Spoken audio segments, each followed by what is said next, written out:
Hello, everyone. Thanks, Paul, for that. I worked at E2V with Paul a few years ago, so my experience at Selex ES, I've been head of the research group for about 5 years now. The company is about 10 times the size of E2V. I think we've got 18,000 employees worldwide.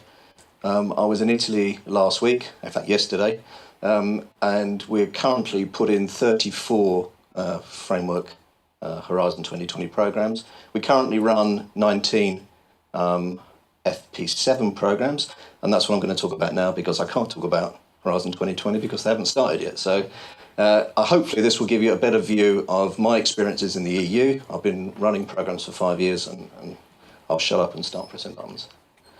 So if your business plan isn't about creating teams with EU partners, then, as Paul rightly said, don't go chasing the money. There isn't. The point is, if you've got a business case and it involves selling in Europe, then you've got a good chance of winning funding. If you've got something that's innovative and it relies on EU partners and you can show that there is a connection between the partners, then you've got a much better chance and a long-term success rate for your own company if your business case is involving EU partners.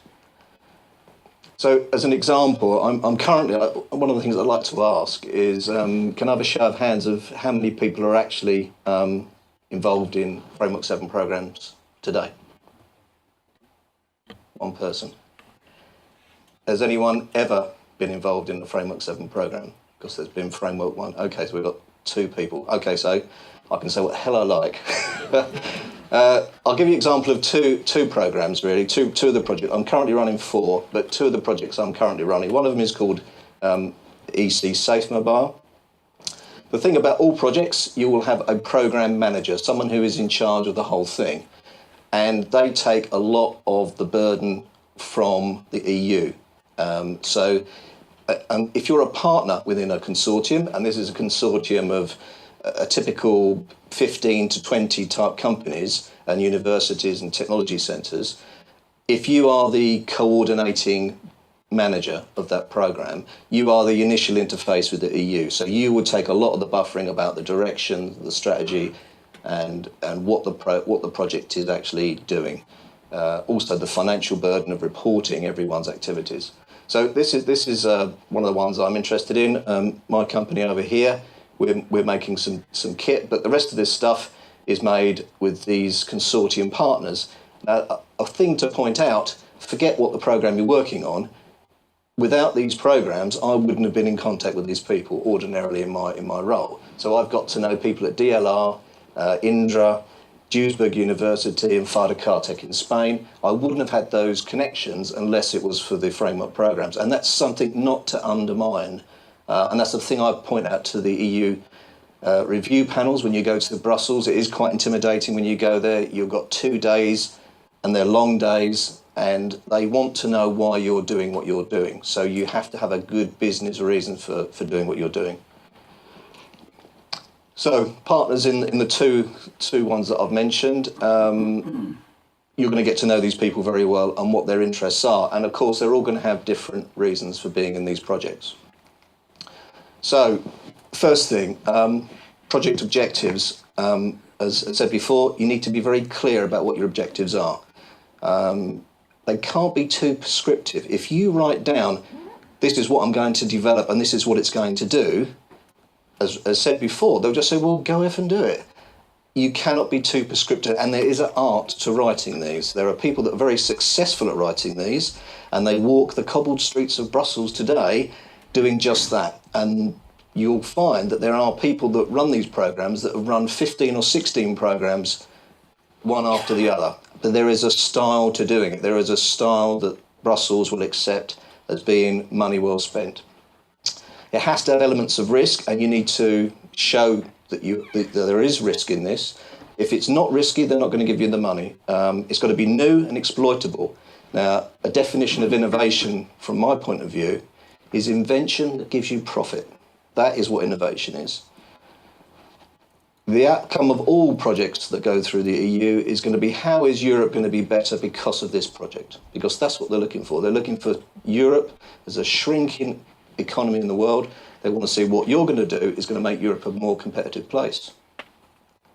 So, clear objectives. So make it very clear what the objectives are. So this program here, this was one of the programs we've done. This is a ship. This is a UAV. Currently, you can't land a UAV on a ship.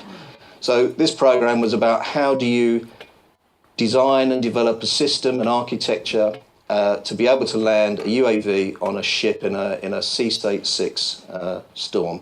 It also includes things like warehousing. So here we have an Italian company that make unmanned forklifts that drive around a factory, such as Amazon. So there's quite a diversity of interest in this program. Be clear about your objectives. You need at least 5. They need to be clear, but not so predictive, not so prescriptive. This is another program. Again, different way of laying it out, but essentially you need a good set of objectives that are clear. You need a life cycle that's exploitable through the life cycle of the project. You don't want something that's just got something happening at the end. This has got various stages of development that need to be shown. So the other thing you need to do in part of selling your project is you need to sell it during its life cycle and beyond. There needs to be a long-term plan. So the other thing you need to do during the life cycle of your program, these are the sort of things that you'll get up to. You'll create a website. You will report on this to the EU Commission, and you will get, how many people have visited your site, and etc. And this is stuff that they like to see. They like to see you involving a wider community with your product, and of course this is your chance to get your links into reference to these programs. We write newsletters about what's going on, and it's just to keep the awareness of the project up. You'll also get to present your equipment, if you are going to be making equipment, into Europe. This is just a selection. We do many hundreds of these, but the main ones, CBIT, we've developed a stand at one of our scenarios for one of our programs, and you get to meet, people in Europe. So the project work, what you actually do, you need to show what you can do, and you need to highlight your capabilities. The Planet program, which I'm involved in, this is concerning the area of Doñana National Park in Spain. Just to give you a bit of variety of what things can be involved in these programs. This is about monitoring migrating animals and also monitoring water conditions and weather conditions in the park. So we use, they're actually building an airfield that was part funded through the EU, and our objects monitor all sorts of things and cooperate with each other. This one is in Fardacartec in Spain. These are UAVs, flying UAVs that are flying in cooperation with each other. This is DLR in Germany, where we've bought this car and we're building this now, where a 22-metre wingspan UAV will land on a movable platform, thus reducing the weight of the UAV because the wheels are here. So this thing can go up for quite a long time. This is a Pelicana. This is made by a company called Indra in Spain, and Astrium made a system that fits on this deck that talks with this UAV as it comes into land, so that the two actually join up and land. So this is just an example of some of the work you can do. I wonder if I can. Oh, actually, I'm not sure if that's going to work. This was a simulation example. I don't think it's really important, but there was a button there that I could run a little video. And all it really shows is how you track objects through a town and how you can track multiple objects through a town. So some of the equipment, it's important to show your kit off. So this is some of the equipment we use for our trials. We have all different types of vehicle. Some of them are developed specifically for the program. And as I say here, we have horses and bats and insects and stuff that we're monitoring in Doñana, but equally in other areas. These are some rotary wing vehicles that were developed by DLR. This one has a umbilical cord that monitors water. So this thing will fly along, locate water, drop, suck up the water and sample it and bring it to us. This one will pick up a UAV. This is a UGV. This is a ground vehicle. So this was trapping around the ground looking for animals and etc. And this will come along and pick it up to recharge it. This thing was developed on this program. This is a insect collection type UAV. This would fly around and collect insects at certain heights, and the importance of that in agriculture, and also to monitor bat populations, etc.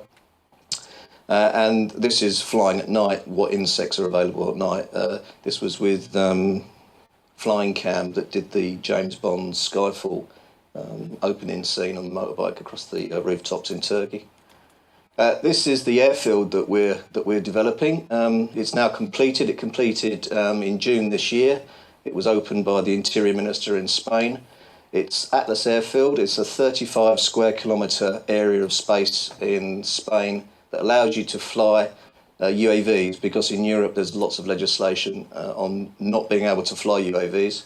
So a lot of this equipment was developed just for this program. This is a tracking algorithm that tracks the movement of objects on the ground. So we've done a lot of use case scenarios of tracking movable objects. Project management. Clearly, it's a project. It's a big project.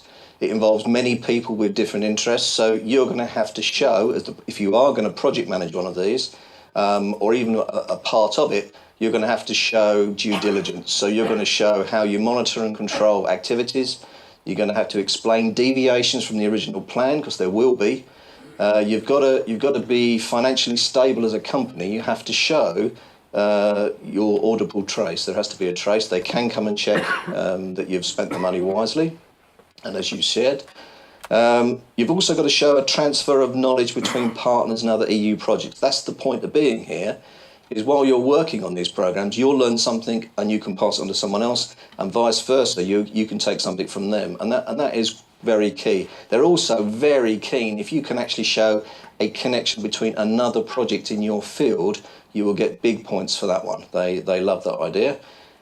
You've got to show mitigating risks, as any project would, and you've got to show that there's a high level of anticipation between the group. They have you there for a day at the EU. They're going to know who you talk to and who you don't talk to. If someone stands up and says something and you counter that, then it's not going to look good for anyone. You'll have to show things like this, a Gantt chart that shows where you are against the plan and who's done what against a list of work packages that will have to be defined for each member of the group. Just to give you an idea of a work package structure, how it would look, you'd have, as an example, 10 work packages. This would be, all these programs I work on, by the way, are over 5 million euros. There's no smaller ones than that for my company, but there are smaller ones. So you'd have 10 work packages, and ordinarily you'd have a work leader for each one of these. So I'm in charge of 4 of these work packages, and you would have others in charge of others. You need to show some sort of connectivity between all the different aspects of the project. So, for this, you've got landing deployment for this one. So you've got work package 6 is Astrium, and it's about accuracy, and there's a safe architecture done by Duisburg University, and it needs to show some connectivity between what's going on. There has to be a link between what you're doing and what others are doing.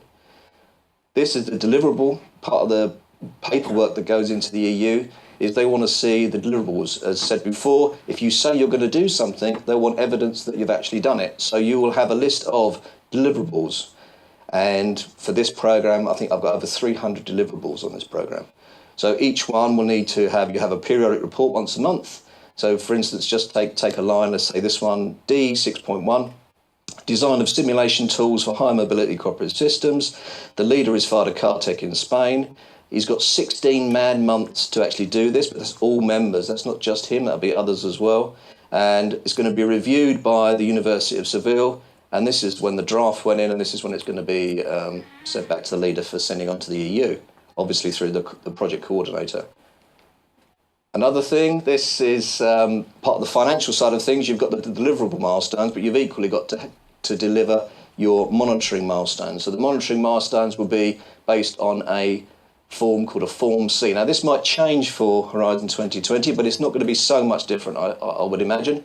And on this, you basically say what you've spent and where. Now, you have here technology, so if you're in a research work package, you would write it here. And if you're a demonstrator or a management, and there are different rates for each one, as you know. And this is a form that all the partners will fill in once a month. It's all online, so you will have a form to fill in. So as part of your team, you'll need someone, maybe not a full-time job, depending on how much activity you have in it, but there will be someone who needs to be financially aware of how these things work. And it's called the NEF tool. So once you have anyone who knows about a NEF tool, this will be something that you will fill in. It's not as bad as it looks. I know it looks very officious, but to be honest, once you've actually got the program, if you're sensible about what you do, then it's not so bad. The review. So you have your bid successfully accepted. You start work, you start doing things, you start coordinating with the project lead. You'll have a meeting somewhere. It will probably be in Brussels.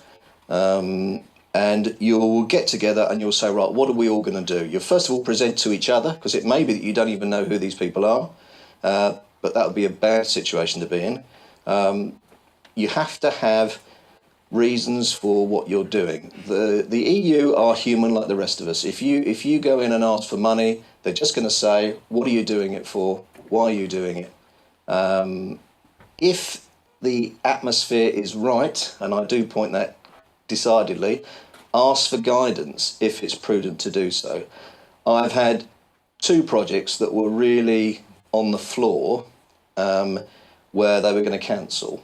And it took a lot of effort, a lot of political will and company commitment to get us into a position where they actually like us.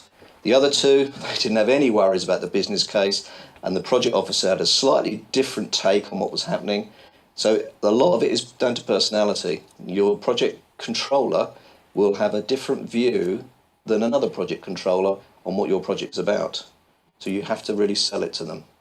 The other thing to say, before you go to the EU, you rehearse the day before. In fact, sometimes 2 days, maybe 3 days if it's a big project. You sit in a room, you go through all the presentations, and then you make them fit and make them look like you're all on the same page. If you're on different pages, then it will stand out and they will pick this up. When you go to the review, there'll be a project officer there, but there'll also be 3 or 4 experts.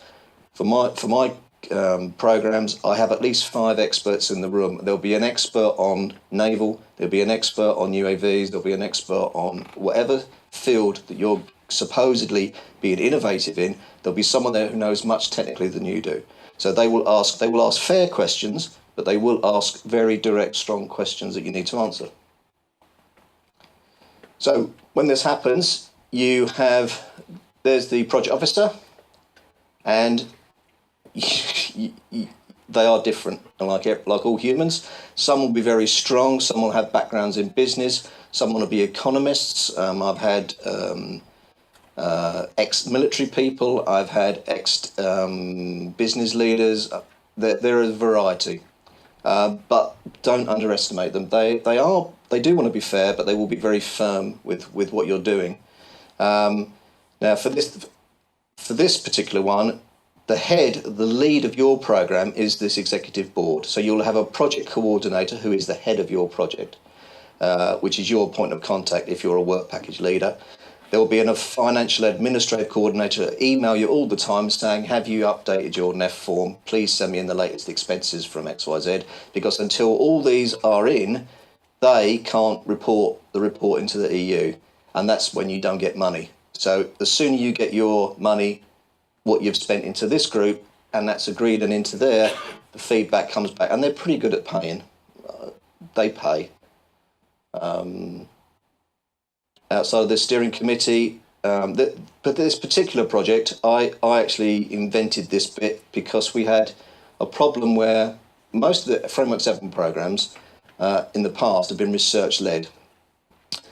I think one of the backgrounds to 2020 has been the lack of application of a lot of this money that's gone into these programs. So they are turning away from a purely academic-led type project. They want to see something real. And where the UK comes very well in this is we're very pragmatic, and we will actually go through a project, even though it looks like it's dying a death, and we will force it through and make something happen. And the EU actually believe that we are much more pragmatic than others, and I won't say who the others are, but there are some that just like the whole conversation idea of these programs. There's a lot of professors in the room, and they just like talking about what they're interested in and don't listen to anyone else. So you've got to be a bit more driven about what you want to do and make these people work for you sometimes.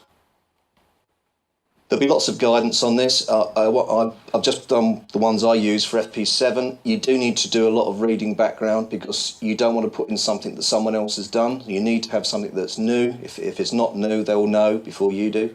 So you'll fail before you start. IP. This is a tough one. Can be tough, maybe not.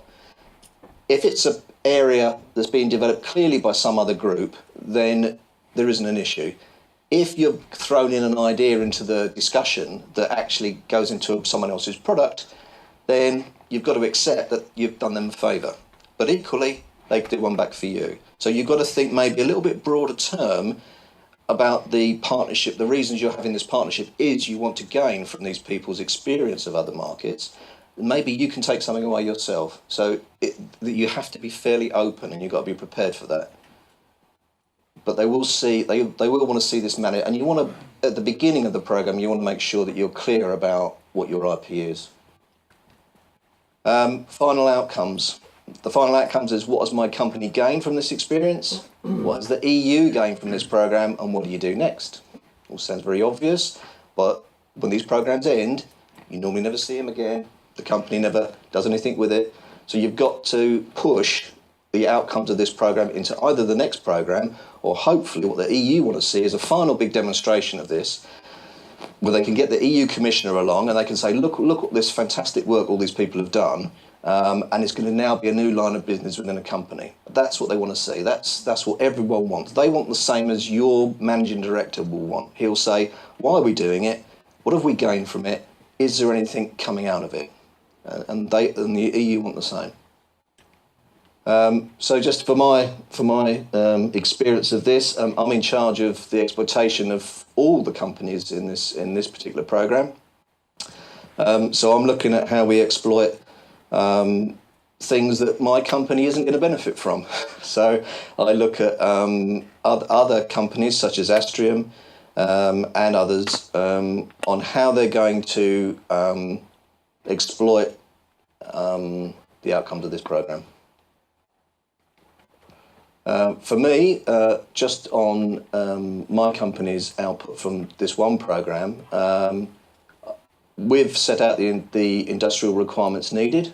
This was right at the beginning, based on the objectives. We collected all this data from others in the group so that we got a clear idea of what the industrial requirements are. We looked at the innovation areas that were interesting to us. So the innovation areas were estimation, architectures and controls.